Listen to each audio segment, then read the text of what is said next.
دنیا کی بیماریوں کا علاج ممکن ہے، لیکن روح کی بیماری کا علاج تب ممکن ہے جب بذات خود بندہ اپنی روح کا علاج کرنا چاہے گا۔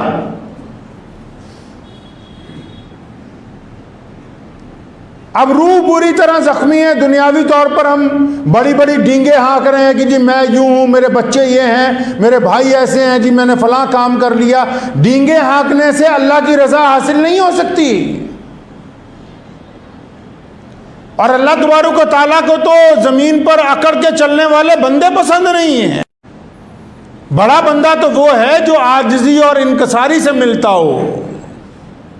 جو بندہ کسی کے ساتھ بڑا جھک کے مل رہا ہے نا، جھک کے مل رہا ہے، اس کا مطلب اس کا قد ملنے والے سے زیادہ بڑا ہے، تبھی تو وہ جھک کے مل رہا ہے۔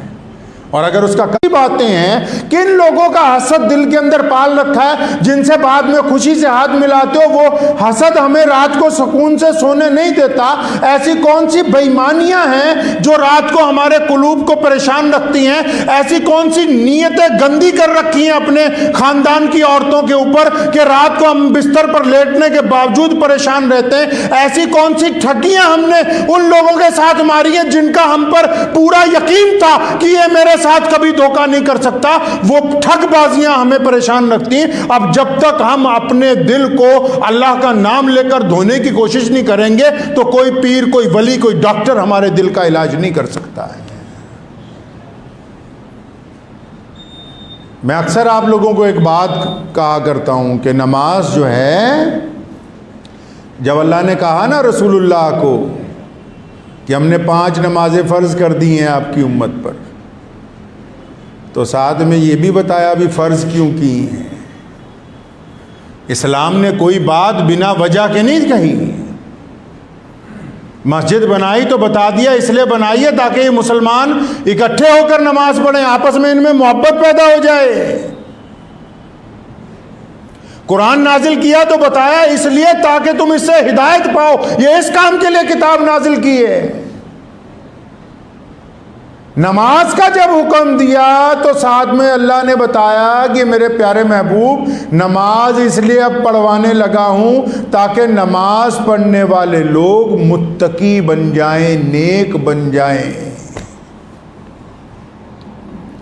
جس دن روزے فرض کرنے کا حکم دیا اس کی وجہ بھی ساتھ میں بیان کی کہ روزے تم سے اس لیے رکھوا رہے ہیں تاکہ تم متقی بن جاؤ، تمہارے گناہ جھڑ جائیں۔ اب جب اللہ تبارک و تعالیٰ نے یہ باتیں ہمیں بتا دی صریح طور کے اوپر، اب پھر ہم لگے ہوئے ہیں مشقت کے کام نہیں کرنا چاہتے، اپنے لیے دوائی کھانے کے لیے تیار ہیں۔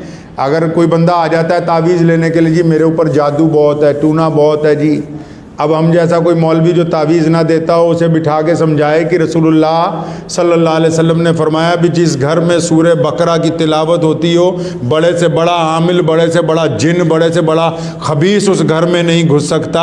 اجی نہیں، وہ رہنے دو، یہ بتاؤ تم ہمیں کوئی تعویذ لکھ دو، 500 روپے لے لو، کیا سمجھے؟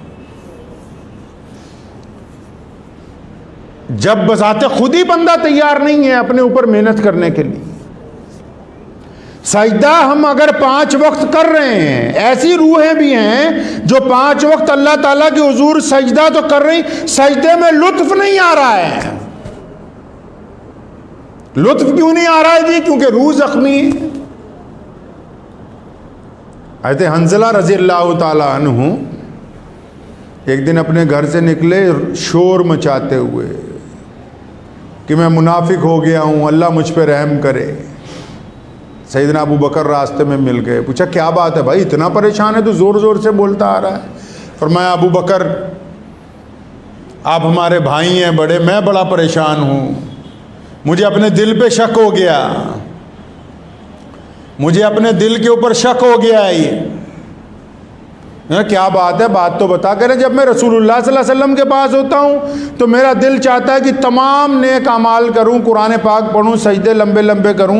اپنے گھر جاتا ہوں، دنیاوی کاموں میں لگتا ہوں تو وہ والی یاد جو حکم والی ہے تھوڑی دھیمی پڑ جاتی ہے، تو مجھے ایسے لگا جیسے میرا دل 2 جگہ ہو گیا ہے۔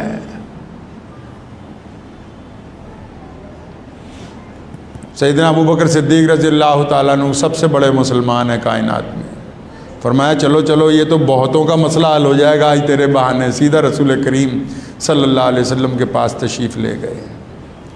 اللہ کے رسول صلی اللہ علیہ وسلم کو جا کے ان کی پریشانی بتائی. رسول اللہ صلی اللہ علیہ وسلم مسکرائے, فرمایا حنظلہ یہ جو دل میں احساس پیدا ہو گیا نا, یہی ایمان کی علامت ہے کہ اب دل زندہ ہے.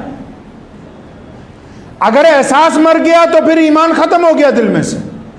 یہ جو آپ میں احساس پیدا ہوا اس بات کا کہ میں اپنی طبیعت میں فرق محسوس کرتا ہوں, اور آپ اس کوشش میں لگ گئے کہ رب العالمین میں منافق تو نہیں ہو گیا, میں چاہتا ہوں کہ میں ایمان والا رہوں, میں چاہتا ہوں میں مومن رہوں, تو یہ جو احساس بیدار ہوا ہے آپ کے اندر, یہ احساس ہی ہے جو آپ کو اللہ کی قربت عطا کرے گا. یہ احساس ہی ہے جو نماز میں لذت پیدا کرے گا. یہی احساس آپ کو حرام کھانے سے روکے گا. یہی احساس آپ کو بددیانتی سے روکے گا. یہی وہ احساس ہے جو آپ کو زنا سے روکے گا. یہی وہ احساس ہے جو غریب کی مدد کرنے کی ترغیب دے گا.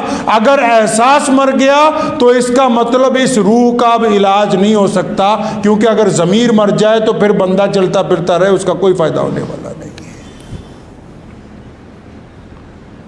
اگر میں اس لیے جمعے کی نماز پڑھنے آؤں کہ میرے پڑوسی یا میرے یار دوست یہ نہ کہنے لگیں کہ یار تو جمعہ بھی نہیں پڑھتا ہے, تو پھر وہ جمعہ جو ہے ان لوگوں کے لیے جن کی شرم میں پڑھا جا رہا ہے. اپنی روح کو دیکھنا ہوگا. یہ جو زخمی ہو گئی ہے نا بری طرح, جب رات کو بستر پر لیٹتے ہیں تو کبھی سوچتے ہی نہیں کہ ہم نے کیا کیا ہے اور کرنا کیا چاہیے.